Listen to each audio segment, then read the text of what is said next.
Ever since I was a small child, bandaging my teddies, I always wanted to be a nurse and work abroad. I'm not sure why, it was just something powerful inside me. But becoming a nurse was not easy. School was a nightmare for me. I was put into a lower class year and was unable to read or write until well in my teens. I was even bottom of that class and ended up in the reform class with all the other so-called dunces. It was only when I was in my 20s that my mother read about dyslexia in a woman's magazine, and we realised that that was what I probably had. I eventually managed to become a nurse by working hard at what I was good at, which is caring and compassion. Of course, to pass the exams I had to work twice as hard as anyone else, but I got there in the end. And by the time I was in my mid-20s, I found myself in war-torn Lebanon, working for the Red Cross. My second posting was to Ethiopia in 1984. I was in a very remote part, cut off by the political regime and the fighting in the area, and that's where I eventually met Michael Burke. The situation in Ethiopia has gone well beyond the stage at which words like tragedy and disaster have any meaning. The Red Cross have picked out 500 mothers and children out of the thousands and are treating them in an improvised shelter. It's run by an Anglo-Swiss nurse from Hertfordshire. She has to choose who amongst the hundreds who camp outside should be let in, which babies will be saved. I had only limited supplies, and on selection days I always had to turn away hundreds of starving children, as we had insufficient food for everyone. In the days that followed, I knew that they would die from hunger, and somehow I felt responsible for their death. Until that BBC report, the world had little idea about what was happening in Ethiopia at the time, or if they did, they turned their back. I spent a year in Ethiopia and had no idea of the effect my interview was having around the world. When Bob Geldof saw the report, it had a profound effect on him. This inspired him into setting up the Live Aid concerts.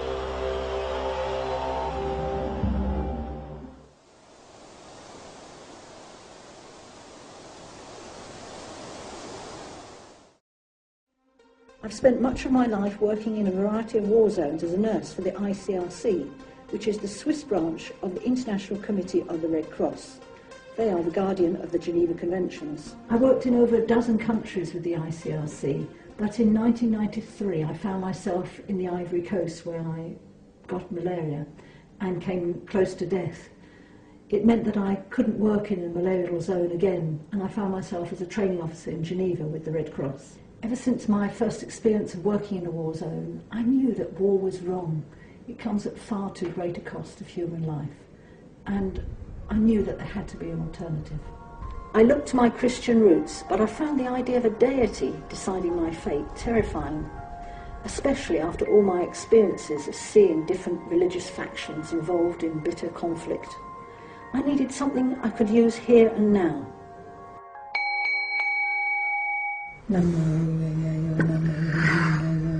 Fortunately, I found Nichiren Buddhism, which fits in very well with my everyday life. Eventually, I was introduced to the Soka Gakkai. I knew as soon as I read its philosophy that it could work, and this was for me. It explained that we all have different life states within ourselves, and it is up to us to reveal our highest life state for peace and happiness in this lifetime. It taught that it is possible to create value out of every moment of life. I finally understood that I did not have to work on the front line to create value.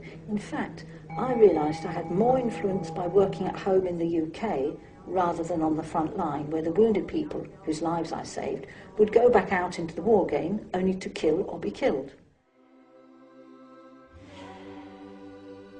In 2003, the BBC called and asked me to go back to Ethiopia to make a film with Michael Burke.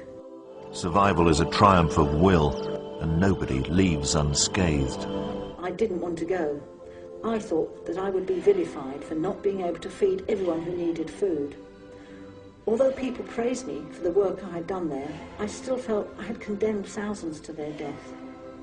One of my friends pointed out that I could take this opportunity to create value out of all I had witnessed and lived through. To my great surprise, I was welcomed with open arms in Ethiopia, and this proved to be an opportunity to exorcise some of the ghosts that had been haunting me. I realised we can all make a positive difference to this world. Daisaku Ikeda, the international leader of my Buddhist movement, once wrote, "A great revolution of character in just a single person will help achieve a change in the destiny of a nation, and further, will enable a change in the destiny of all mankind." I decided to write a book about my experiences to tell the truth about war, that there are no winners in war, ever. The title, Moving Mountains, came from a discussion with the Mujahideen warlords in Afghanistan. They asked me how I could make a difference to their war, and I reminded them of an old proverb, that there's nothing sweeter, softer or gentler than water, but water has the power to move mountains. In 2005, Claire received the Woman of the Year award, and in 2007 she was awarded the International Human Rights Nursing Award. In 2008 she was awarded an honorary degree and will be receiving another this year, which, she says, feels rather bizarre considering her early experience of education. In 1991 I received the Florence Nightingale Medal. At the time I was working as a field nurse in Afghanistan, and the day I heard about my award, I had just returned from the Mujahideen front line, collecting severely wounded people. To me, I was just doing a job that I enjoyed and was good at. Recently, at a ceremony with the Queen at Buckingham Palace, Claire was awarded the highest British honour, being made a Dame. Claire says the honour has given her added vigour to use the award for the future to continue her work for international humanitarian aid. Now much of my time is spent teaching and inspiring new nurses. I'm also lecturing all over the world, and the message that I convey is that we can all make a difference. If you think you're too small to make a difference, try sleeping in a room with a mosquito.